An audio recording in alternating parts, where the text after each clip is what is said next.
지금 보고 있는 뉴스, 그 안에 다른 뜻이 있다면 언론의 숨은 의도 깔끔하게 반란해드립니다. 시선집중 연장방송 언중유골.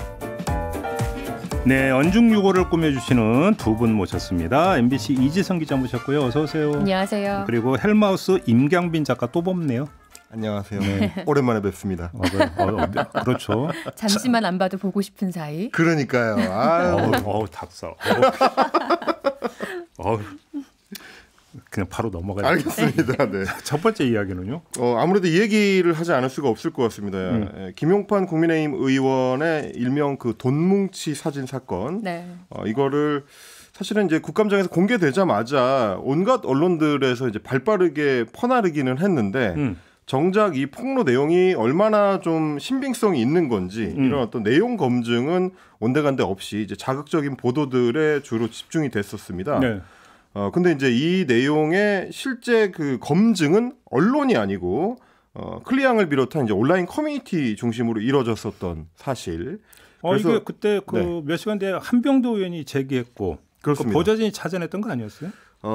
보좌진한테 제보가 많이 들어왔다고 합니다. 네, 그 당시에 그래서 이제 국감을 벌이고 있던 행안위의 민주당 소속 의원들 의원실에 전화기가 굉장히 좀 불이 났다. 그러니까 보좌진도 커뮤니티 보고 알았다. 네. 그러니까 쉽게 하면 네티즌 수사대가 또 발동을 한 거고. 그렇습니다. 요거는 제가 그 다른 방송에서 그 행안위 이해식 의원하고 한번 이야기를 한 적이 있는데 정말 의원실에 제보 전화가 불이 났답니다. 실시간으로. 사실 국감 당일날 보좌진이 커뮤니티를 들어갈 정신은 없었을 거고요. 커뮤니티를 본 이제 지지자들이나 아는 지인분들이 제보 전화를 많이 줬다고 합니다. 그러니까 정작 언론이 했어야 될 검증 기능을 커뮤니티에 외주를 준 셈인데 국회의원들도 마찬가지고요. 참. 네. 그런데 정작 그 사실을 저 같으면 약간 부끄러울 것 같은데 그 사실 자체를 다시 기사화하는 기염을 토했습니다.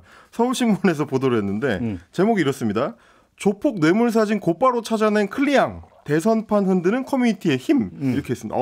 커뮤니티를 칭찬하는 기사를 이렇게 또 올리면서 다시 한번 이제 조회수 장사를 하는 이 모습을 보였습니다. 근데 저는 좀 다른 대목에 좀 주목을 했는데, 그러니까 돈뭉치 사진 자체가 2018년에 그 다른 SNS에 올라왔던 사진을 재탕한 거다. 이거는 뭐 많이들 지적했지만 TV조선의 보도 내용 중에 소위 말하는 그 문제의 돈다발 사진 뒷면에 적혀 있는 메모를 보도를 했거든요. 그 메모에 뭐 이렇게 좀 적혀 있었다는 겁니다. 각 돈다발 사진의 뒷장에다가 그 제보자가 적어놓은 글이 뭐 이재명 지사와 준석 형님이 미팅을 했다. 1억 이렇게 적어놔가지고 마치 1억을 건넨 사진인 것처럼 혹은 그 뒷면 사진의 다른 사진에는 이재명 지사에게 넘긴 돈 그리고 1억 5천 야탑 사무실 이렇게 이게 그러니까 사진 뒷면에 적힌 메모였다고요? 네. 그렇습니다. 지금 보시는 것처럼 저렇게 은색 화장품 이런 것도 있죠. 네, 좀 구체적으로 무슨 내용을 적어서 이게 신빙성이 있는 것처럼 보이는 거를 이제 TV조선이 보도를 했는데 마치 뇌물술의 증거 메모인 것 같지만 사실관계를 조금만 꿰맞춰보면 좀 이상하다는 걸 알 수 있습니다. 이재명 지사가 경기도지사에 취임한 거는 2018년 7월 1일인데요. 이 박모 씨가 메모에 적어놓은 준석 형님, 그러니까 이준석 코마트레이드 대표가 구속이 된 거는 2017년 12월입니다. 그러니까 날짜가 안 맞는 거죠. 구속된 이준석 씨가 2018년 이후에 이 지사랑 미팅을 한다. 이게 이제 현실적으로 불가능하기 때문에 혹시 중간에 나온 적은 없었어요, 이준석 씨가? 나온 적은 없습니다. 그래요? 중간에 나온 적은 없고 이제 지금 그 이준석 대표 같은 경우는 수감돼 있는 기간 동안에 KBS가 보도를 했었던 검찰의 뭐 회유와 압박을 받았다 이런 보도가 나오기도 했었는데 혹시 헷갈리시는 분이 계실까봐 이 동명이인입니다. 국민의힘 대표가 아니고 당 대표 아니고 코마트레이드 대표. 코마트레이드 대표로 그러니까 이준석 씨라고 또 있습니다. 그분 얘기하는 겁니다. 그러니까요. 이런 어떤 검증이 제가 사실 뭐 대단한 검증을 한 게 아니고 날짜가 좀 이상하다 좀 맞춰보자 정도만 해도 할 수 없을 보도가 이렇게 버젓이 이제 올라오게 된 거고 이런 검증 없이 그 몰아치는 거 이거는 돈다발 사진 헛발질 이후로도 지금 조선일보에서는 계속되고 있습니다. 이런 제목의 보도가 엊그제 나왔는데요. 이재명과 측근들 국제 마피아파 출신 어깨 짚고 팔짱 과거 사진 보니라고 하면서 뭐 역시 마찬가지로 SNS에 올라온 사진들을 모아서 마치 이제 국제 마피아파와 이재명 후보가 이제 연관이 있는 듯한 이런 그 이미지를 주는 그 보도를 했는데 네. 이거에 대해서도 이재명 후보 측에서는 계속 이제 해명을 하고 있습니다. 열린 시장실 정책이라는 걸 이제 성남시장 시절에 했는데 그러니까 다양한 성남 시민들이 자유롭게 시장실을 왔다 갔다 할 수 있게. 이번에 보니까 어떤 사람이 시장실에서 뭐 책상에 발 올려놓고 찍은 네. 사진 옆에 이재명 시장 있고 이거 조폭아니냐. 네네네. 영어 강사인가 그랬다면서요. 네. 네. 영어 강사 정모 씨다 이렇게 정정 보도를 했는데 그 뒤로도 그러니까 이 해명이 사실 처음 나온 게 아니고 이 문제 제기가 있어온 이후로 1년여 이상 동안 이제 반복되는 해명인데도 불구하고 반영이 안 되고 똑같은 방식의 이제 이미지 심기 전략을 펼치고 있는 그런 상황입니다. 근데 사실은 이제 그 같이 사진을 찍었다만 가지고 뭐를 관계를 그 이야기하는 것 자체가 되게 어설플 수 있다라고 하는 게 이재명 지사의 경우를 벗어나서 수많은 사례가 이제 최근에 이제 다른 그 대선 예비 후보들 사례 지금 나오고 있지 않습니까? 맞습니다. 그잖아요. 이 정치인들 같은 경우는 뭐 그러니까 저 지지자입니다 고 이제 와서 이제 사진 찍어줘서 이제 응하는 경우 거의 다반사인데 네. 한 명은 신원 검증한 다음에 사진 찍어줄 수도 없고. 이게 사실 똑같은 경우가 지난 대선 때 안철수 후보 같은 경우도 마찬가지로 전북 지역에 뭐 조직폭력배와 같이 사진을 찍었다. 이걸 가지고 논란이 된 적이 있는데 비슷한 경우였었죠. 네. 그러니까 뭐 이게 뭐 민주당 그다음에 국민의힘에서도 뭐 유승민 후보고 윤석열 후보 간에 뭐 누구하고 무슨 관계냐 했는데 뭐 같이 사진 찍은 게 있더라. 뭐 이런 것도 있었고. 학문침 전문가. 네. 그러니까 같이 그 포즈 잡고 사진 하나 찍었다라는 걸 가지고 긴밀한 사이 이렇게 연결하는 것은 참 그거는 무리수이다라고 하는 게 여러 가지로 지금 사례에서 지금 확인이 되고 있는 거 아닌가요? 그렇습니다. 특히 이제 제가 지금 좀 지적을 드리고 싶은 거는 그런 보도를 할 때 그냥 단순하게 SNS에 올려놓은 내용을 전달하는 데 그치면 그 이제 언론의 기능을 충분히 못하는 거니까요. 어떤 의미가 있는 건지 이거 외에도 추가적으로 혹시 뭐 연결된 다른 증거가 있는 건지 검증을 하고 나서 같이 그 내용을 좀 소개를 해줘야 될 텐데 해당 그 보도들에는 그런 내용을 찾아보기가 좀 어려웠습니다. 그러니까 이제 제가 기억이 나는데 요번이 아니라 그 전에 어떤 선거에서인가 그 TV 토론할 때 한 방송사였던 걸로 제가 기억을 하는데 TV 토론에서 오가고 있는 이야기를 바로 실시간으로 기자를 투입해서 팩트 검증을 해가지고 지금 이 후보가 이 발언을 한 게 사실이냐 아니냐 이걸 검증하는 어떤 이런 방송을 내보낸 적이 있었거든요. JTBC 맞아 JTBC 같은데요. 그죠? 제가 거기 참여했었습니다. 그래요? 아니 직접 차라리 팩트 검증하는 팀원으로 참여하신 그렇습니다. 거예요? 네. 아니 그러니까 그런 노력이 오히려 이제 그게 언론에 어찌 보면 언론이 해야 되는 접근법인 거죠. 그잖아요. 그러니까요. 이게 예를 들어서 이제 국감장에서 사진이 공개가 됐고 이 사실이라면 엄청나게 큰 사건이니까 당연히 바로 이제 검증에 투입을 해야 되는데 그게 안 됐다. 이런 이야기인 거죠. 그렇습니다. 제가 뭐 기자 입장에서 설명을 좀 해야 할 것 같아요. 사실 뭐 지적하실 수 있는 부분을 지적하신 거긴 한데 이거는 취재 현장의 현실을 사실은 전혀 모르시기 때문에 또 욕할 수 있는 부분이다. 뭐 제가 편들기를 하는 건 아니고 실제 취재 현장이 그렇습니다. 이게 국감 취재를 가는 거는 뭐 국회 출입 기자가 담당을 하기도 하고 아니면은 피감기관 출입 기자가 하기도 하는데 저도 국감 취재를 해본 사람으로서 어쨌든 저의 역할은 제가 담당하는 피감기관 혹은 그 국감에 대해서 스트레이트를 취재해서 기사를 쓰는 역할을 부여를 받죠. 근데 하루에도 여러 개의 국감이 열립니다. 동시에. 그러니까 거기에 무슨 팩트를 검증할 수 있는 어떤 특별 TF팀을 꾸려가지고 특정 국감에만 투입을 한다든가 아니면 탐사보도 기획팀 기자들 거기에 투입시킨다는 거는 현실적으로 불가능하고 스트레이트를 취재하는 기자들이 그 국감을 취재하다 보면은 사실 국회의원들이 딱 국감하고 휴정하고 밥 먹으러 가도 기자들은 밥을 못 먹습니다. 그렇죠, 왜냐하면 그 전에 국감 2-3시간 동안 오전에 있던 거 그 내용 정리해서 그중에 중요한 내용 뽑아서 스트레이트 기사 쓰고 하면은 이미 점심시간이 훌쩍 지나가 버리고 그러면 오후 국감이 또 재개가 돼요. 그렇죠. 그러니까 이거를 그 사이에 무슨 뭐 커뮤니티를 인터넷 커뮤니티를 들어가서 그걸 보고 있을 여유라는 건 사실 찾아볼 수가 없는 게 현장의 모습이고요. 만약에 뭐 인터넷을 잠깐 할 여유가 생겼다. 그럼 커뮤니티를 들어가지 않고 유력 정치인이라든가 해당 피감기관의 뭐 주인공이라든가 그 사람의 SNS를 들어가서 이 사람이 무슨 말을 하지 않을까. 이런 걸 찾아볼 시간은 나더라도 커뮤니티 들어갈 시간 사실 없죠. 그 와중에 검증이라는 건 사실 불가능한 거긴 해요. 그러니까 그렇죠. 네티즌 수사대 분들이 사실 이렇게 활약하신 것들이 최근 일이 아니에요.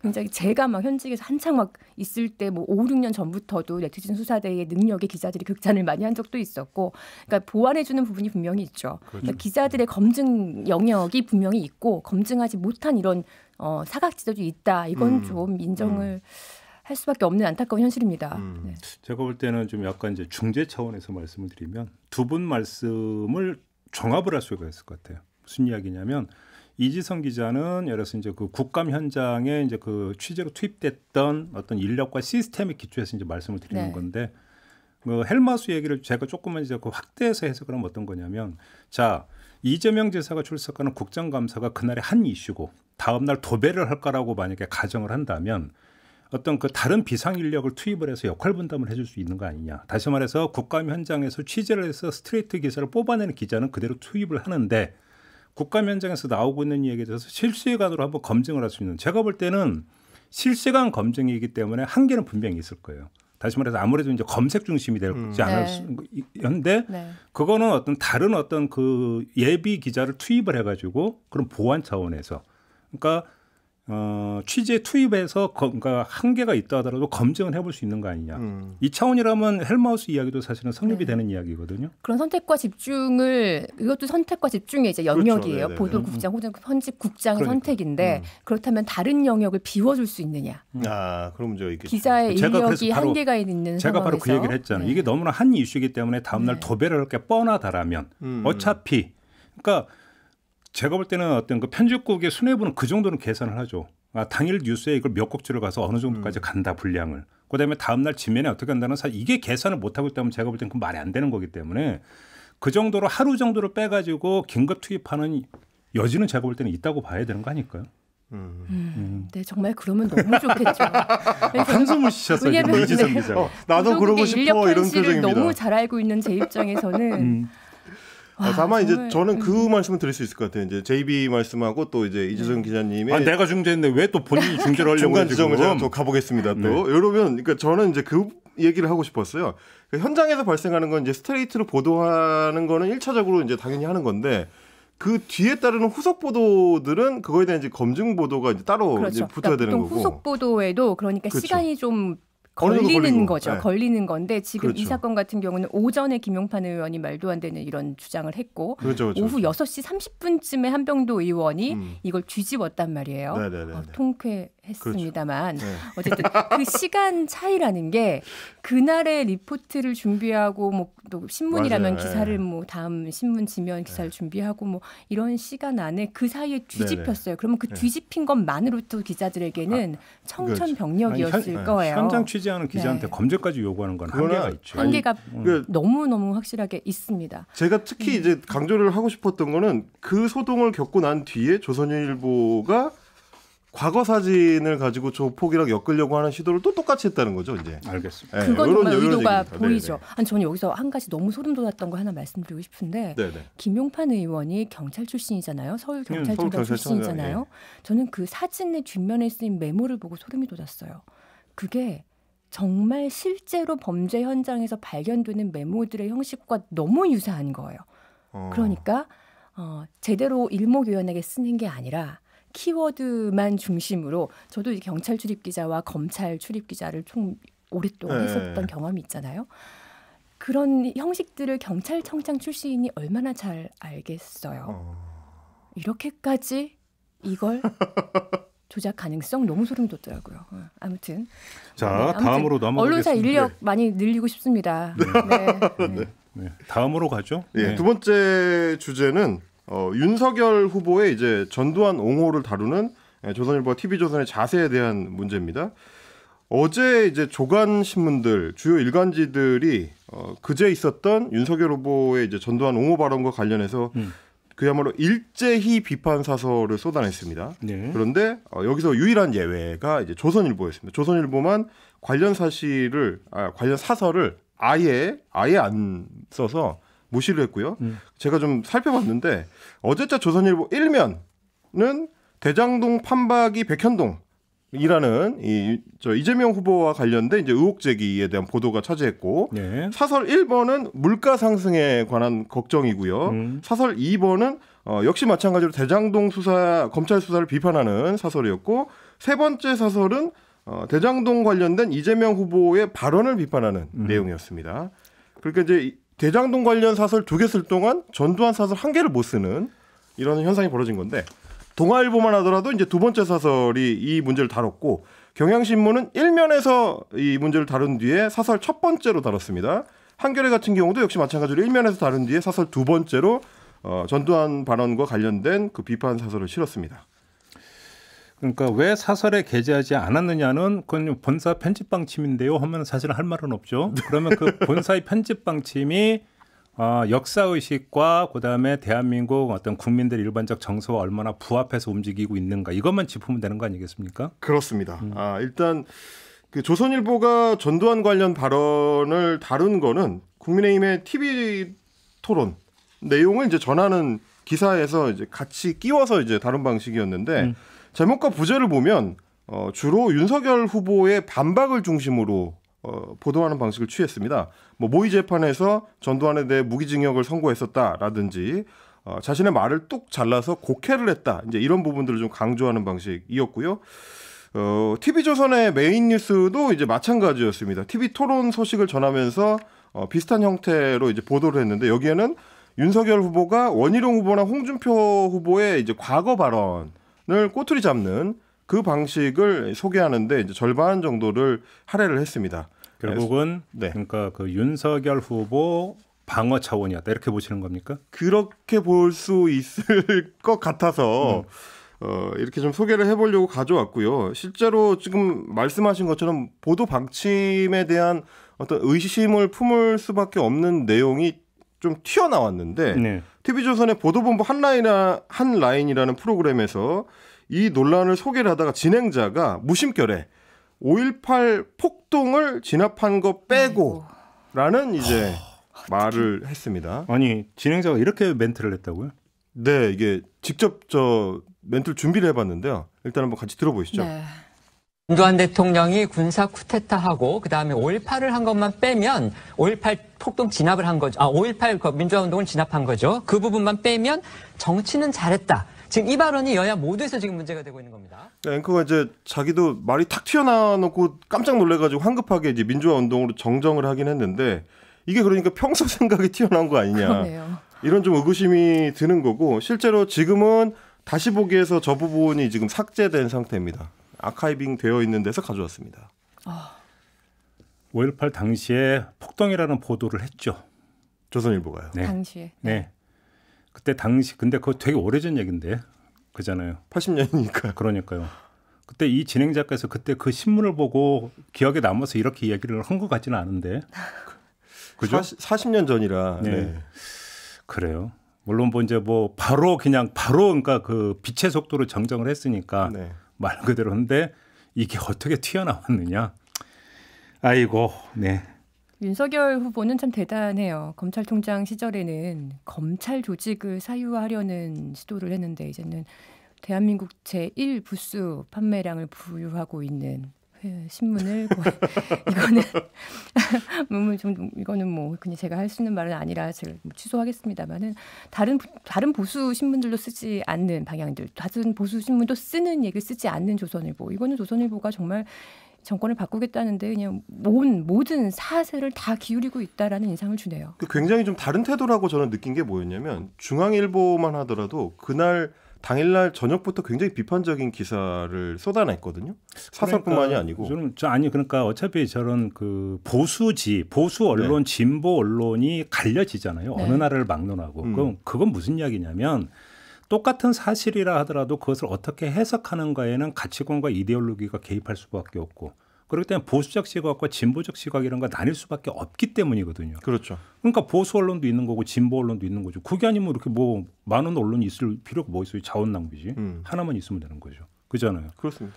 그런데 그럼에도 불구하고 어떤 그것이 뭐 세계관의 차이든 가치관의 차이든 이데올로기의 차원이든지 간에 그래도 수많은 역사의 과정과 공론의 과정과 진실규명의 과정을 거쳐서 정립된 역사적 정설과 그다음에 공유하고 있는 판단에 대해서는 존중을 하고 그걸 전제로 깔고 가는 것이 있을 때 그것이 정파 간의 대립이 발전을 위한 대립이 될 수 있는 건데 이거를 결국은 무시해버리고 인정하지 않아버리면 그건 과거로 돌아가서 다시 싸우자는 얘기가 돼버리는 거거든요. 그렇습니다. 이건 퇴보예요, 퇴보. 아무리 언론사가 정치색을 띈다고 하더라도 특정 정당을 지지하는 거를 공개적으로 인정한다 하더라도 기본적으로 언론에 기본적으로 깔아야 될 소양이 있는 거고 지켜야 될 가치가 있는 건데 이거는 너무 지나치다는 생각을 우리가 뭐 한두 번 해본 건 아니지만 네. 갈수록 심해지는 모습이 보이네요. 그러게요. 뭐 이건 뭐 더 이야기할 필요도 없을 것 같습니다. 네. 저 마지막 이야기로 넘어가죠. 최근 들어서 이제 인터넷 커뮤니티를 참조한 혹은 인터넷 커뮤니티에서 시작된 그 게시물들을 중심으로 기사를 쓰는 추세가 좀 네. 늘어나고 있어서 그 관련된 내용을 좀 준비를 해봤습니다. 이게 뭐 첫 번째 거고 사진이 연결이 된다고도 볼 수 있겠네요. 그렇습니다. 온라인 커뮤니티에 주목하는 것까지는 좋지만 형식을 어떻게 가져갈 건가, 검증을 어떻게 할 건가에 대한 문제를 좀 제기를 해보고 싶은데 예를 들어서 이제 중앙일보가 이런 제목의 기사를 실었습니다. 시아버지가 욕실 문을 벌컥 털이 다 섰다. 며느리 충격 고백. 이거 뭔 얘기예요? 이게 이제 그 네이트판이라는 인터넷 커뮤니티에 올라온 게시물의 내용을 이제 옮겨온 건데요. 네. 중앙일보가 보도를 하고 나서 조선일보나 이제 다른 매체들도 주류 매체들이 줄줄이 좀 비슷한 내용을 받아 썼습니다. 원래 네이트판에 올라왔던 제목은 시아버지의 이상 행동이라는 글이었고요. 뭐 샤워를 하는 도중에 시아버지가 문을 열고 들어와서 이제 일어난 충돌. 어떻게 보면 이제 개인사죠, 개인사를 이제 커뮤니티에 공유를 한 건데 애초에 익명으로 지금 이 글이 올라왔고 뭐 특별한 어떤 사회적 함의를 담고 있다고 보기는 좀 어려운 이제 개인사라서. 네. 이게 언론에 보도될 때는 어떤 취지를 갖고 있는지가 좀 잘 소개가 됐으면 좋겠는데 해당 기사를 아무리 읽어봐도 왜 이 기사가 중요한지 이걸 왜 굳이 보도를 했어야 되는지에 대한 설명은 별로 없고요. 그 해당 커뮤니티 글을 거의 복사 붙임을 해서 중간중간에 이제 조사만 따옴표를 연결하는 조사만 넣어서 이제 기사를 쓰고 마지막 부분에다가 이를 본 네티즌들은으로 시작하는 댓글들을 소개하는 정도로 기사를 만들었습니다. 아주 정형화된 포맷이죠. 정형화된 포맷이죠. 아니 거의 뭐 옛날 무슨 뭐 하이텔 시절에 올라오던 무슨 그러니까요. 야설 제목 같습니다. 네. 딱 그걸 노린 거죠, 사실. 이걸 조선 중앙 같은 메이저 언론들 쓰고 있다는 게 이게 본지에 실렸어요? 본지에 실리진 않았습니다. 이건 인터넷판에만, 인터넷판에만 실렸고 클릭을 노린. 최근에 이제 이런 경향이 굉장히 좀 짙어지는 게 당장 제가 어제도 그 포털에서 기사를 보다가 한국경제에 이런 또 인터넷 기사가 하나 올라왔는데 20대 여친에게 인당 43,000원 참치 줬는데 돈이 아까워요라는 제목의 보도입니다.